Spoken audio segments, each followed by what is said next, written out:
Cordiales, señoras y señores. Las historias de Caperucita Roja, Blancanieves, la Cenicienta o la Bella Durmiente pasan de padres a hijos y de generación en generación. Todo el mundo las conoce. Lo que tal vez se ignora es que casi todos los cuentos infantiles tienen sus orígenes en relatos o leyendas espeluznantes que han llegado hasta nuestros días resistiendo el paso del tiempo. Hoy desvelaremos algunas de esas historias de auténtico terror que, sin embargo, cautivan a los niños. Esta noche nos acompaña en el estudio el escritor Joaquín de Miguel, que acaba de publicar el libro Cuentos infantiles para adultos del siglo XXI, en el que cuestiona, riéndose de ellos, todos esos mitos culturales que se han mantenido durante siglos. Buenas noches, Joaquín. Buenas noches, Gracias Paco. por acompañarnos en el Es un placer estar con vosotros. ¿Es verdad que de niño pasabas miedo con los cuentos infantiles? Totalmente. Yo era un niño muy sensible, probablemente, y tenía dos tipos de miedo cuando me iba a la cama. Tenía chacha, era un niño de la burguesía, y me contaban unas cosas terribles de lo que pasaba en los pueblos. Estaba muy reciente la guerra civil, y te contaban que se habían bajado los bandoleros, habían ahorcado no sé cuánto, que si algún bandolero tenía novia y había cogido otro novio, y hacían una rafia. Eso me lo contaba a mí la chacha antes de dormir. Y aquello horroroso, unas pesadillas. Pero es que luego cuando venían los cuentos, los tradicionales, Grimm, Perrault, Andersen, pues a mí aquello me daba un pavor, porque un niño que piensa que sus padres lo dejan en el bosque para que se lo coman las fieras, narices, me puede pasar a mí. O por ejemplo, Gretel, Hansel y Gretel van por el bosque y caen en la cabaña del ogro, los mete en una jaula y le dice al ama, dales de comer. Los niños gorditos, gorditos, y ¿cómo se salvaban? Sacaban la patita de una gallina y va el ogro, todavía están delgados. Y por último, Caperucita. Caperucita es un cuento de malvados, porque la madre quiere hacer parricidio, la madrastra, parricidio, es matar a su hijastra. Pero además de matarla, quiere hacer antropofagia. Esa es Blancanieves, ¿no? Sí, Blancanieves. Quiere comerse el corazón. Bueno, el cazador, bueno, es terrible, ¿no? Y de verdad que los cuentos me producían pavor. Bueno, sí, todos estos relatos esconden historias horripilantes que luego con el paso del tiempo se han ido suavizando, ¿verdad? Se acostumbra uno a todo.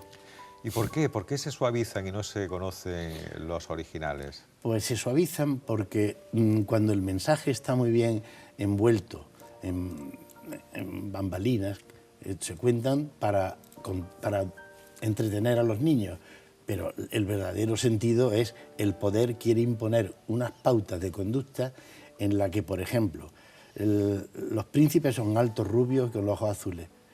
Las monarquías son absolutas, no son las monarquías que tenemos actualmente con un parlamento, monarquías parlamentarias.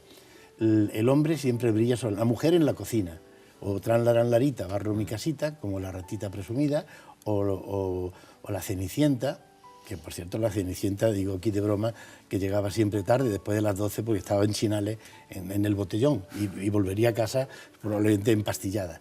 Es decir, el mensaje era horripilante, dejarlo, el statu quo, todo muy conservador, muy machista. Yo combato, denunciándolo, el machismo, pero, ojo, lo combato con la ironía. Y la ironía es que si el machismo en aquella época era lo predominante, ahora lo políticamente correcto es ser feminista y decir, pues, miembro y miembra.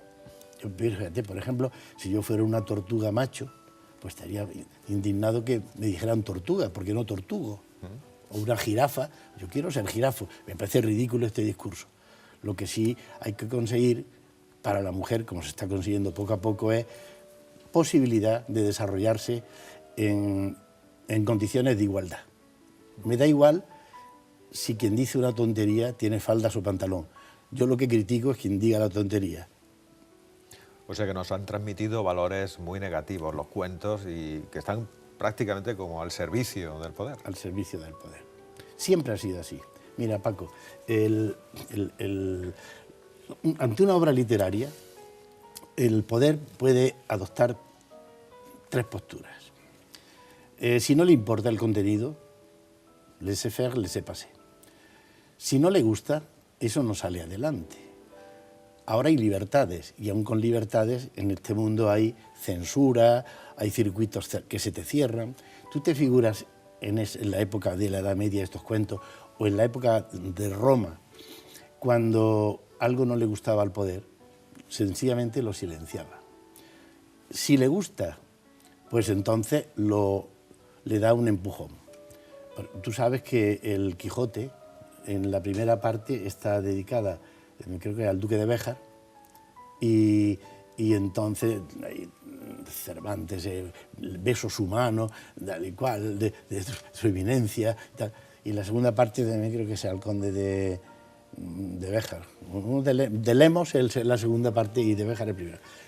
Y incluso le dice, mis próximos trabajos, porque se preocupaban, ¿no?, de lo que escribía don Miguel, serán Persíles y Sigismunda, los cuales besan la mano a usted, a su señoría, y yo beso sus pies.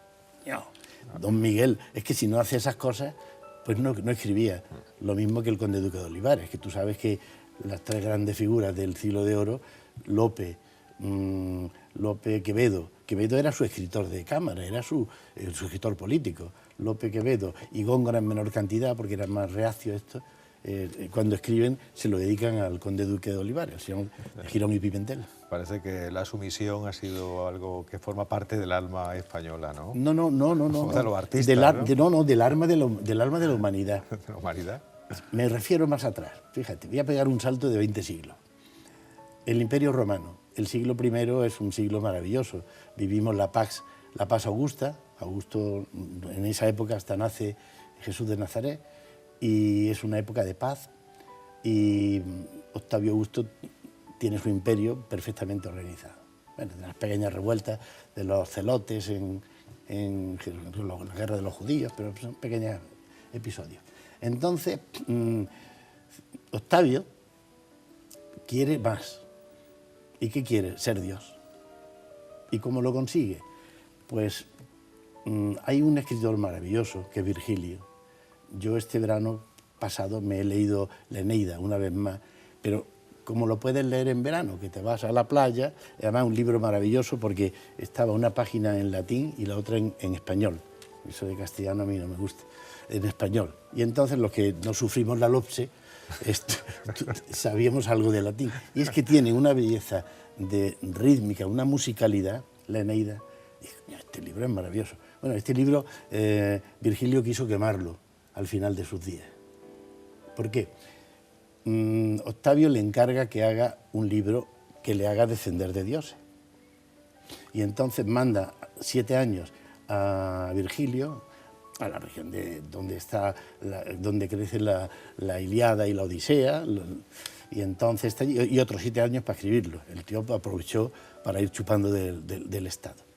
Entonces, ¿qué nos cuenta la Eneida? Si tienes oportunidad, pero un tiempo largo, cógetela y disfrutarás, porque tiene una poesía maravillosa. Pues nos cuenta que Eneas, que era de la familia noble de los troyanos, cuando arde Troya, decimos en español, cuando Ulises mete el caballo y arde Troya, pues sale huyendo de la ciudad. Sale huyendo con su padre al hombro, Anquises, y con Ascanio, su hijo. Hay una bellísima escultura, creo que en la Galería Borghese, que es de Bernini, que es una maravilla, y muchos cuadros. Y sale huyendo. Entonces, estamos hablando de 13 siglos antes de Cristo. Pues, ¿qué quiere Octavio?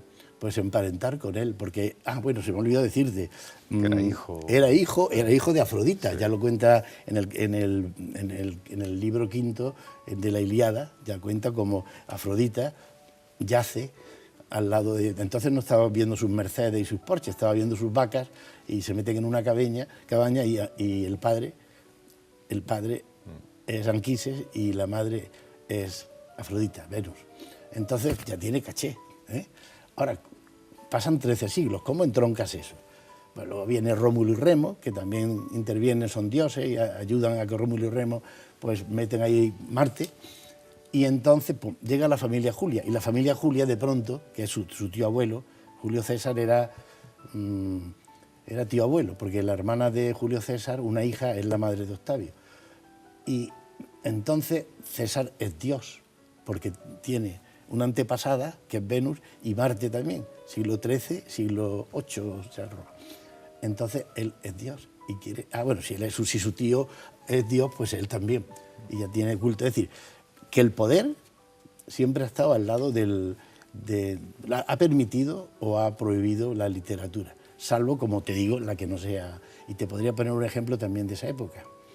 Uno de los libros también más divertidos que existen, cada vez vuelvo más a los clásicos, Paco, es el Satiricón del Arbiter del Elegantiarum, que le llamaban los latinos a Petronio Arbiter Elegantiarum. El Satiricón cuenta, es un libro que ha pasado porque no se metía con nadie, perdona. Sí, sí. El Satiricón de Petronio es uno de los libros más divertidos que te puedes echar cuenta. La historia creo que es un liberto que va con su amante, un niño, se llama Gitón, y va por todos lados, y el niño le pone los cuernos de cualquier manera, y gracias a eso también salen adelante, pero van a una casa y el niño... Y luego cuenta también la historia de un nuevo rico, la famosa comida una comida que dura 70 páginas en el libro, de Dalmacio, no me acuerdo cómo se llama.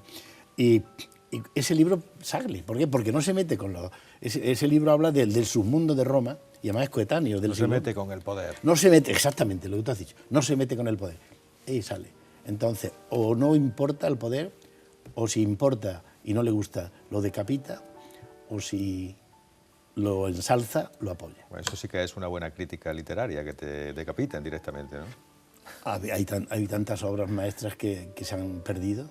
¿Por qué crees que se mantienen los cuentos durante tantos y tantos siglos? Los cuentos estos infantiles que yo denuncio, y bueno, me gustaría, estamos hablando un poco seriamente, me gustaría decir que yo los denuncio. El libro, todo el que lo ha leído piensa que es un libro de humor. El libro a 1000 personas, dicen 998, es un libro de humor. Bueno, aquí me acuerdo de Woody Allen, en sus memorias dice que a él le hubiera gustado escribir tragedia griega. Dice, pero claro, entonces no me hubiera leído nadie. Entonces, mis mensajes, dice Woody Allen, los cuento empolvados y envueltos en humor, en broma. Sale adelante. Si hay alguien que ve un trasfondo de crítica, yo encantado, pero por lo menos se vende. Entonces, este libro es un libro de humor. Es un libro de humor porque critica el ridículo que es de aquel corsé que teníamos con estos cuentos, lo suelto y nos aparece en el año 2013. En el año 2013, ¿quién es el poder? Las progresías que dicen lo que tiene que ser políticamente correcto. Lo políticamente correcto es el corsé en el cual si te sales, uy, eres denostado. Yo ayer estaba oyendo un programa en la radio, Onda Cero, y había un señor que criticaba al ministro porque había dicho su opinión.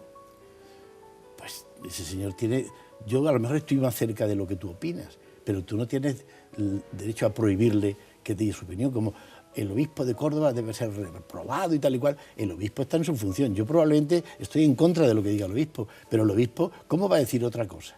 Y es lo políticamente correcto. Y entramos los lobbies fuertes, que tú sabes son los que dominan hoy día. No los quiero citar para no que me arda. Y cuando escuchas eso de lo políticamente correcto, ¿qué crees que nos están contando en el fondo? ¿Que tienes que tener cuidado que si no te pego el hachazo? Sí, Paco. Sí. Todavía seguimos sí. asustados. Si no estás con lo políticamente correcto, eres un enemigo a ser denostado. Entonces, en este libro, pues nos ponemos políticamente correctos de coña. Por ejemplo, el título de los cuentos, ¿no? Pues, por ejemplo, te digo, aquí, dice Blancanieves y las 7 personas con crecimiento inadecuado. No se puede decir enanos. Hoy día es un malvado si dices eso, ¿no? Y entonces, pues, hablamos aquí de la prima de riesgo, hablamos de broma, de las comidas estas que nos hacen en televisión, que es como se come el corazón de la niña, y los enanitos. A lo largo de toda la historia solamente un personaje dice los enanitos, que es el espejo que tenía la madrastra. Pero claro, un espejo es un ente inanimado que puede permitirse ser incorrecto. A mí me da la sensación, Joaquín, leyendo tu libro, que es un grito de protesta. ¿Contra qué? ¿Contra qué protestas, Pues Joaquín? básicamente contra el péndulo, contra lo que nos engañaban y sobre todo contra los que nos engañan ahora con lo políticamente correcto. Si no eres políticamente correcto, estás denostado y en lo que yo oí ayer, de que el ministro que dice que le parece que el matrimonio homosexual, yo me parece muy bien que hagan lo que quieran, ¿no? Yo no me meto en la cama, que cada uno se meta con quien quiera. Pues decía que no le parecía muy creativo y tal igual. Lo comparaban con Hitler. Hombre, por Dios. Hitler dice a los homosexuales, pues los no sé cuántos, les daba... Me parece un Se poco... están perdiendo los papeles. Pero por Dios, comparar con Hitler a un señor que dice que no le parece bien el matrimonio homosexual, a mí personalmente me da igual, ¿eh? Que no estoy al lado del ministro ni del otro. Pero en lo políticamente correcto, además decía otro periodista de la tertulia, dice, es que ese señor lo que pensaba no tenía que haberlo dicho. Fíjate qué gran falacia. Tenía que haber hablado políticamente correcto. Podría haber dicho, sí, me parece que... No, porque las opiniones, porque hemos de coartar las opiniones, Paco, del contrario. Tal vez por miedo. Pues sí, porque si no estás fuera de los circuitos. ¿Perteneces al club de los indignados, Joaquín? Yo no he pertenecido en mi vida a nada. Al colegio de farmacéuticos, porque soy farmacéutico y tuve que tener la colegiación para tener la farmacia. Yo, como te decía, yo en la facultad, te lo decía antes, yo en la facultad en Madrid, que me fui a respirar un poco de aire de libertad, Córdoba era la ciudad de tedio y plateresco, que decía Umbral, aquí esto era un desierto, pues allí encontraba, y entonces iba a reuniones de cineclub, reuniones políticas, y entonces mis amigos carcas me decían, tú eres comunista, pues vas con esos amigos. Y luego mis amigos comunistas decían, tú eres un fascista, porque tienes otros amigos con los que te vas a bailar y te vas con una chica un sábado al mes a Pasapoga, que vale 50 pesetas, y eres un fascista. Yo nunca he estado, no he pertenecido. Es que si perteneces a algo ya pierdes tu libertad.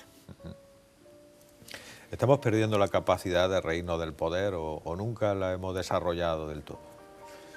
Ha habido, yo me acuerdo aquel programa de Luis del Olmo, tan divertido, que se reían del poder. El Estado de la Nación. Oye, aquello era divertido. Pero fíjate quién había allí, Mingote. Sí, estaba, Aquello era, Gila también aquellos, estaba. Gila, sí, también lo respetaban, Peridis, sí, aquellos lo respetaban, pero si hace la ironía que hace Intereconomía, pues dirán que ironía para fachas, y la otra, lo peor de este país es el cainismo.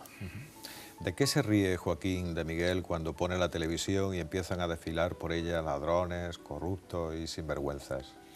Pues yo creo que la humanidad siempre... Yo no tengo gran fe en la humanidad. Eso de todo el mundo es bueno y un cojín un cojín con un corazón hecho de crochet me parece un disparate. Hay gente buena y gente mala. ¿Por qué? Pues tú decías que podía ser genéticamente. Hay una cosa en la herencia genética, ¿no?, que se llama el fenotipo y el genotipo. El genotipo es lo que tú tienes por tus genes y el fenotipo es lo que tú representas, ¿no? Tú tienes un fenotipo de pelo blanco, tal, es tu fenotipo. Tú lo tienes un poco más que yo. Yo un poquito más, sí. Mucho. También te dobló la edad. Sí, y el fenotipo es el cómo actúa y el genotipo. Yo creo que influye las dos cosas. Y lógicamente, como diría, fíjate, te voy a poner un ejemplo. Te decía antes que Ortega dice el hombre y sus circunstancias. Yo soy un señor que ha nacido en el siglo XX, que tiene la herencia de Grecia y Roma, indudablemente, del judeocristianismo. Si no es por un judío, no se forma este follón, que hay 1.300 millones, y fíjate la que hay. Y todo esto me ha marcado en mí. Y luego, afortunadamente, llega el Renacimiento y la Revolución Francesa, sobre todo, más que la Revolución, el humanismo, ¿no?, que yace con la Revolución Francesa, y me dejan pensar. Y sobre todo, yo pienso que lo decía ya Aristóteles, pero lo dice Descartes. Mi libro preferido es Descartes. Dudar. Yo dudo de todo. No creo estar en ninguna verdad. Incluso lo que yo piense ahora, pienso que puede evolucionar. Entonces, dudo, luego existo. Dudo. Je pense, donc je suis, dice Descartes. Y creo que en la duda... te decía, Si yo nazco 140 kilómetros en latitud sur, estoy en Córdoba, nazco en Melilla o por ahí. Y entonces me llevan en vez de a La Salle, y después en La Salle intentan, lógicamente, darme cierto barniz, pero luego vivimos en una sociedad libre, puedes leer a Voltaire, a Montesquieu o los clásicos y te puedes formar. Si yo aquí, que soy un libre pensador y que respeto todo, hubiera nacido 140 kilómetros en latitud sur, pues a lo mejor era un yihadista, porque allí me habían cogido y me habían pum, pum, pum, pum, pum, pum, pum, pum. Entonces la circunstancia es muy importante. Además de su valor literario, este libro tiene el enorme valor de que te lo has pagado tú. Esto te lo has editado, te ha costado a ti el dinero editarlo. Sí. ¿Qué tiene que hacer aquí un escritor para publicar? Bueno, pues tirarse desde una piscina en el programa ese de anoche, o echarse de novio a Belén Esteban, o tener una aventura con el calvo ese Este país es deplorable. Este país es deplorable. Que las máximas audiencias estén en el cotilleo, pero es que desgraciadamente siempre ha sido así.